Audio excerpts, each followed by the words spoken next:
ஆயக்கலைகள் 64 அதில் ஒரு முக்கிய கலையான ஜோதிட கலையின் மூலமாக என்னுடன் இணைந்துள்ள அன்பு நேயர்களுக்கு இனிய வணக்கம்ங்க. மேஷ ராசி நேயர்களுக்கு புதுசா அப்படி என்ன இருக்க போகுது, எப்பவும் போல வாழ்க்கை கீழேயே தான் போகுது அப்படின்னு கதரும் நேயர்களுக்கு ஒரு நல்ல செய்தி காத்திருக்குதுங்க. அந்த செய்தியை தெரிஞ்சுக்கிறதுக்கு முன்னாடி இந்த உலகை காக்கும் முருகப்பெருமானுடைய பாதம் தொட்டு வணங்கி வீடியோக்குள்ள போலாங்களா? என்னுடன் சேர்ந்து நீங்களும் இந்த மந்திரத்தை சொல்லிட்டே உங்களால முடிஞ்சதுன்னா கமெண்ட் பாக்ஸ்ல ஒரு முறை கமெண்ட் பண்ணுங்க. ஓம் முருகா போற்றி, ஓம் முருகா போற்றி, ஓம் முருகா போற்றி. பழனி ஆண்டவா, செந்தூர் வேலவா, சீரும் போர் தளபதியே, சேவல் கொடி ராஜாவே, நீதான் ஐயா இந்த அப்பாவி மக்களை கஷ்டங்களில் இருந்து காப்பாற்றி காலம் முழுக்க கூடவே இருக்கணும். இவங்களுக்காக நான் தினமும் உங்ககிட்ட வேண்டிக்கிறேன்.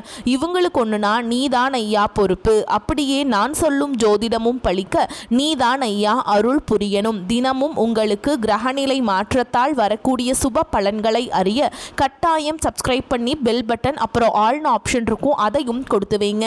ஒவ்வொரு பதிவும் உங்களைய வெற்றியடைய வைக்க வேண்டும் அப்படிங்கிற எண்ணத்துல தாங்க போட்டுட்டு இருக்கோம். பொதுவாகவே இந்த ரிஷபராசிக்காரங்களை பத்தி சொல்லணும்னா இவங்க எவ்வளவுதான் மாறி மாறி உழைச்சாலும் ஓயாம உழைச்சாலும் அதுக்கு ஏத்த ஒரு அங்கீகாரமோ மதிப்போ கிடைக்காத ராசியாதாங்க இவங்க இருக்காங்க.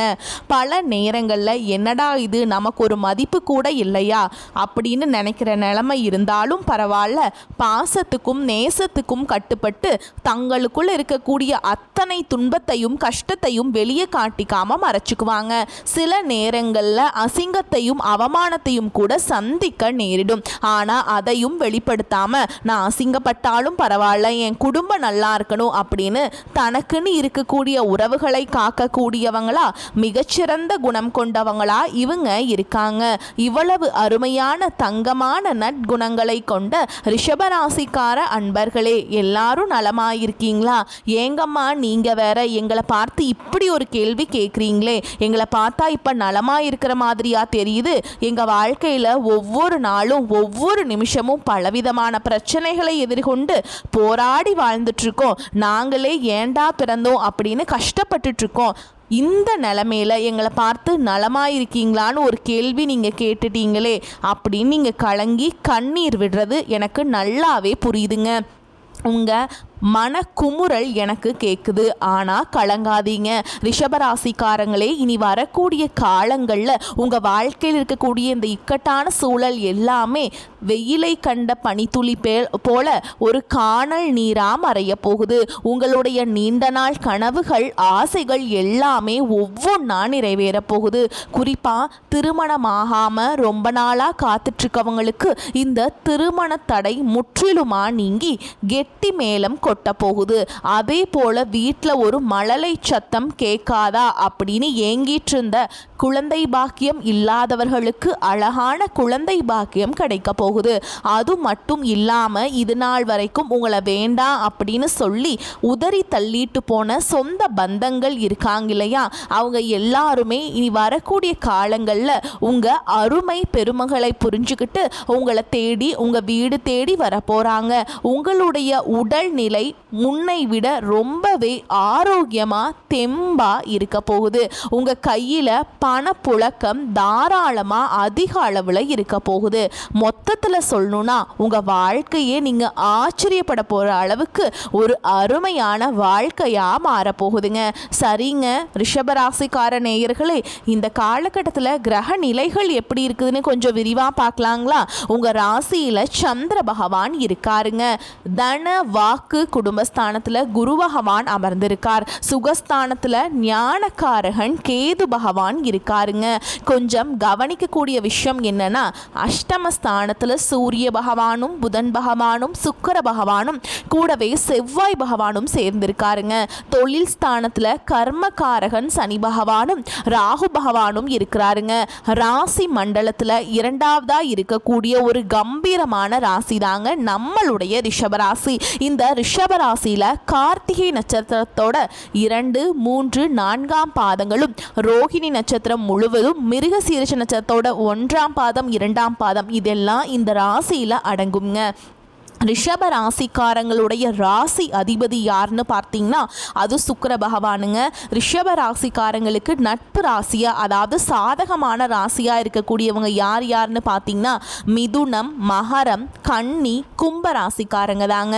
ரிஷப ராசிக்காரங்க எப்படின்னா குறி தவறாத, குறி விலகாத அம்பு போல தங்களுடைய குறிக்கோள் தவறாம லட்சியத்தோடு வாழக்கூடியவங்களா இருக்காங்க. இவங்களை பொறுத்த வரைக்கும் இந்த சமுதாயத்தில் ஒரு மாற்றத்தை கொண்டு வரணும் அப்படிங்கிறதுக்காக இரவு பகல் உறங்காம கண் முழிச்சு இவங்க உழைச்சிக்கிட்டே இருப்பாங்க. உழைப்புக்கு அஞ்சாதவங்க நீங்க.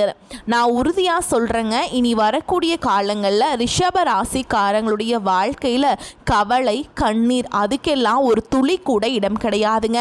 நீங்க எந்த அளவுக்கு கடினமா உழைக்கிறீங்களோ அந்த அளவுக்கு பல மடங்கு உங்களுக்கு தொழிலில் லாபம் கிடைக்குங்க. இப்போ கிரக நிலைகள் மாறுவதால ரிஷப ராசிக்காரர்களுக்கு என்னென்ன நன்மைகள் நடக்க போகுது, அதை எப்படி நமக்கு சாதகமாக ஒரு பெரிய லாபமாக மாற்றுறது அப்படிங்கிறத பற்றி தாங்க நம்ம இன்னைக்கு இந்த வீடியோ பதிவில் ரொம்ப தெளிவாக விரிவாக பார்த்து தெரிஞ்சுக்க போகிறோம். ரிஷபராசிக்காரங்க எப்போவுமே எதையும் ஒரு சிரித்த முகத்தோட அணுகும் தந்திரசாலிகளாக இருக்காங்க. அவங்களுக்கு மற்றவங்கள நோகடிக்க தெரியாதுங்க. மனசில் ஒன்று வச்சுக்கிட்டு வெளியில் ஒன்று பேச தெரியாது.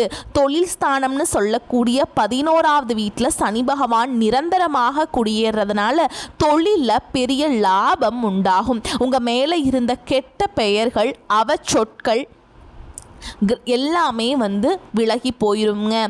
ஓகேங்களா? கிரகங்களை பார்த்தா குரு பகவான் வக்ரகதியில் இருக்கிறதுனால மார்ச் மாதத்தில் வக்ர நிவர்த்தி ஆகும்போது ரிஷபராசிக்கு 2வது வீட்டில் குரு இருக்கிறதுனால சுபகாரிய பேச்சுவார்த்தைகள் எல்லாமே வெற்றியை தரும். குடும்பத்தில் ரொம்ப நாளாக நடக்காமல் இருந்த சந்தோஷமான மங்கள காரியங்கள் எல்லாமே தடபுடலாக நடக்குங்க.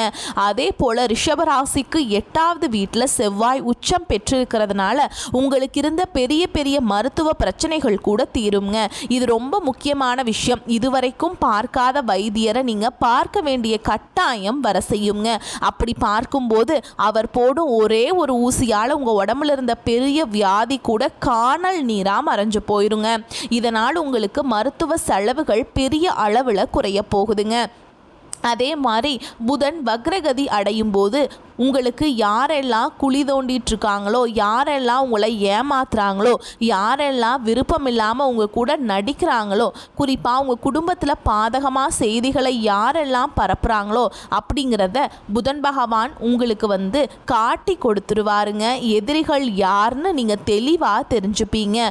அடுத்து சுக்கிர பகவான் தனுஷு, மகரம், கும்பம், மீனம் ஆகிய ராசிகளை கடந்து செல்லும் பொழுது ரிஷபராசிக்கு 9ஆம் வீட்டில் 10வது வீட்டுக்கு வரும்போது ஒரு மிகப்பெரிய பதவி யோகத்தை அவர் கொடுப்பாருங்க. அப்போ எல்லாமே விலகி போயிடும். மற்றவங்க கிட்ட இருந்த நம்பிக்கையை பெறக்கூடிய ஒரு அற்புதமான நேரமாக இந்த நேரம் உங்களுக்கு இருக்குங்க. இப்போ இந்த நன்மைகள் எல்லாம் நடக்கிறதுக்கு ஒரு சின்ன பரிகாரம் சொல்கிறேன், குறிச்சிக்கோங்க. பரிகாரமாக ஒரு 11 மிளகை எடுத்துக்கோங்க. அதை ஒரு சிகப்பு துணியில் கட்டி கால பைரவருக்கு தேய்பிறை அஷ்டமி அன்னைக்கு நெய் தீபம் போடணுங்க. இது ரொம்ப சக்தி வாய்ந்தது. அதே போல் அபிராமி அந்தாதியில் இருக்கக்கூடிய 2வது பாடலை நீங்கள் தினமும் படிக்கணுங்க. இன்னொரு முக்கியமான பரிகாரம், எலுமிச்சம்பழத்தை 2ஆ வெட்டி அதில் குங்குமம் வச்சு உங்கள் வீட்டில் 3 முறை சுற்றி வாசலில் பிழிந்து விடுங்க. இதனால் உங்கள் வீட்டில் இருக்கக்கூடிய கண் திருஷ்டி, பகை, பிரச்சனைகள் இது எல்லாமே விலகி போயிடும். உங்கள் வாழ்க்கை அருமையாக நிம்மதியாக மாறி போயிடும். நான் முன்னாடியே சொன்ன மாதிரி திருமணம் ஆகாதவங்களுக்கு திருமண தடை நீங்கி உங்களுக்கு ஏற்ற சரியான மனசுக்கு பிடிச்ச வாழ்க்கை துணையோட திருமணம் நடக்க போகுதுங்க. குழந்தை பாக்கியம் இல்லாதவங்களுக்கு இந்த இறைவன் அருளால குழந்தை பாக்கியம் கிடைக்க போகுது. பூர்வீக சொத்து ரீதியா ரொம்ப நாளாக இழுபறியாக இருந்த அனைத்து பிரச்சனைகளுக்கும் ஒரு சுமூகமான தீர்வு கிடைக்க போகுதுங்க. உங்கள் வாழ்க்கையில் இனி வரக்கூடிய காலங்களில் கவலை, கண்ணீர் அப்படிங்கிற பேச்சுக்கெல்லாம் ஒரு துளி கூட இடம் கிடையாதுங்க. படித்து முடிச்சுட்டு ரொம்ப நாளாக வேலை தேடிட்டு இருக்க இளைஞர்களுக்கு அவங்க படிப்புக்கும் தகுதிக்கும் ஏற்றால் போல ஒரு நல்ல வேலை, கௌரவமான வேலை கிடைக்க போகுதுங்க. நான் உங்ககிட்ட ஒரு கேள்வி கேட்குறேன். இந்த உலகத்தில் யாருங்க உண்மையான கோடீஸ்வரன்? கோடி கோடியாக பணம் வச்சிருக்கவங்களா? பிடிச்ச உணவுகளை சாப்பிட்றவங்களா, இல்லை பிடிச்ச உறவுகள் கிட்ட மணிக்கணக்காக பேசுகிறவங்களா? உண்மையை சொல்லணும்னா இதில் யாருமே கோடீஸ்வரன் கிடையாதுங்க. யார் ஒருத்தவங்க நோய் நொடி இல்லாமல் மனக்கவலை இல்லாமல் ராத்திரி படுத்தா நிம்மதியாக தூங்குறாங்களோ அவங்க தாங்க இந்த உலகத்திலேயே சிறந்த கோடீஸ்வரர். அப்பேற்பட்ட கோடீஸ்வரன் ஆகக்கூடிய யோகம் உங்களுக்கு இந்த காலகட்டத்தில் அமைஞ்சிருக்குது. உங்கள் வாழ்க்கையில் இனி வரக்கூடிய காலங்களில் கவலை கண்ணீர் அப்படிங்கிற வார்த்தைக்கே இடம் கிடையாது. இது நாள் வரைக்கும் உங்களுடைய மனசில் இருந்த பாரமான மனக்கவலைகள் எல்லாம் இனி வரக்கூடிய காலங்களில் காற்றில் கரைஞ்ச கற்பூரம் போல காணாமல் போக போதுங்க. நீங்கள் ஒரு சந்தோஷமான ஆரோக்கியமான வாழ்க்கையை இனி வரக்கூடிய காலங்களில் வாழ போகிறீங்க. உங்கள் வாழ்க்கையில் சந்தோஷம் எப்பவுமே நிலச்சிருக்க போகுதுங்க. குறிப்பாக உங்கள் வாழ்க்கையில் இந்த காலகட்டத்தில் ரொம்பவே அருமையாக இருக்க போகுதுங்க. உங்களோட நீண்ட நாள் ஆசைகள் கனவுகள் எல்லாமே ஒவ்வொன்றா நிறைவேற போகுது. உங்களோட மனசில் ஒரு பெரிய தெளிவு அதிகரிக்க போகுது. புதுசாக ஒரு நம்பிக்கை பிறக்க போகுது. இவங்களால் இது முடியாது அப்படின்னு அடுத்தவங்க ஒதுக்கி வச்ச காரியத்தை கூட நீங்கள் அழகாக திட்டம் தீட்டி முயற்சி பண்ணி அந்த காரியத்தில் நீங்கள் வெற்றி அடைஞ்சு காட்ட போகிறீங்க. பழைய கவலைகள் எல்லாமே மெதுவாக குறைய போகுது. குடும்பத்தில் ஒரு ஒற்றுமை ஏற்பட போகுது. இது நாள் வரைக்கும் இருந்த சண்டை சச்சரவுகள் கூச்சல் குழப்பம் எல்லாமே விலக போகுது. மனசில் ஒரு பெரிய நிம்மதி ஏற்பட போகுது. உடல்நிலை ரொம்பவே ஆரோக்கியமாக இருக்க போகுதுங்க. நல்ல செய்திகள் சுப செய்திகள் உங்களை தேடி வரப்போகுது. பாதியிலேயே தடைபட்ட வேலைகள் எல்லாம் இப்போ விறுவிறுன்னு நடக்க போகுதுங்க. பொருளாதார நிலை அதாவது தனவரவு மெதுவாக உயரப்போகுது. உங்ககிட்ட சேமிப்பு செய்யணும் அப்படிங்கிற எண்ணம் வரப்போகுதுங்க. நீண்ட நாளாக இருந்த உடல் சோர்வு குறைய போகுது. உங்களுடைய உறக்கம் சீராக இருக்க போகுதுங்க. நல்ல மனிதர்களுடைய நட்பு நல்லவர்களுடைய சகவாசம் உங்களை தேடி வரப்போகுது. சமூகத்தில் உங்களுடைய மதிப்பும் மரியாதையும் உயரப்போகுது. வேலை செய்கிற இடத்துல உங்கள் உழைப்புக்கான பாராட்டு உங்களுக்கு கிடைக்க போகுது. புதிய வாய்ப்புகள் உங்களை தேடி கதவை தட்ட போகுதுங்க. உங்களுடைய கற்றல் திறன் அதாவது புதுசாக தெரிஞ்சுக்கிற ஆர்வம் அதிகரிக்க போகுது. ஆன்மீகத்தின் மீது உங்களுடைய ஆர்வம் மற்றும் ஈடுபாடு அதிகரிக்க போகுது. உங்கள் மனசில் இருந்த தேவையற்ற பயம் குறைய போகுது. தன்னம்பிக்கை அதிக போகுது. பழைய பிரச்சனைகளுக்கெல்லாம் ஒரு நிரந்தர தீர்வு கிடைக்க போகுது. மொத்தத்தில் குடும்பத்தில் மகிழ்ச்சி ஏற்பட போகுது. சுபகாரியங்கள் அடுக்கடுக்காக வரிசையாக நடக்க போகுது. நீங்கள் செல்லக்கூடிய பயணங்கள் அது எதுவாக இருந்தாலும் உங்களுக்கு நன்மை தரக்கூடியதாக அமைய போகுது. வீண் செலவுகள் எல்லாமே குறைய போகுது. உங்களால் நல்ல முடிவுகள் தீர்க்கமான முடிவுகள் எடுக்க முடியுங்க. மன அமைதி கிடைக்குங்க. கணவன் மனைவி உறவுகளில் புரிதல் அதிகரிக்கும். உங்களுடைய முயற்சிகள் எல்லாமே வெற்றி பெறுங்க. இவ்வளவு நாள் நீங்க காத்துட்டு இருந்தீங்க இல்லையா, அந்த பொறுமைக்கான பலன் நிச்சயமா உங்களுக்கு இந்த காலகட்டத்தில் கிடைச்சே தீருங்க. நீங்க எதிர்பார்த்த உதவி சரியான நேரத்தில் உங்களை தேடி வரும். எதிர்கால நம்பிக்கை அதிகரிக்கும். உங்க வாழ்க்கையில சந்தோஷம் என்னைக்குமே நிலைச்சிருக்க போகுது. உங்களுடைய ஆசைகள் கனவுகள் எல்லாமே படிப்படியா ஸ்டெப் பை ஸ்டெப்பா நிறைவேற போகுது. உங்களுடைய வாழ்க்கையில இது நாள் வரைக்கும் இருந்த அனைத்து கஷ்டத்துக்கும் ஒரு முடிவு ஒரு தீர்வு கிடைக்க போகுதுங்க. மனிதனா பிறந்த ஒவ்வொருவருக்கும் ஆசைகள் இருக்கதாங்க செய்யும். அது இயற்கை. ஆனால் அந்த ஆசைகளிடையே நம்ம நினைச்சா மட்டும் பத்தாதுங்க.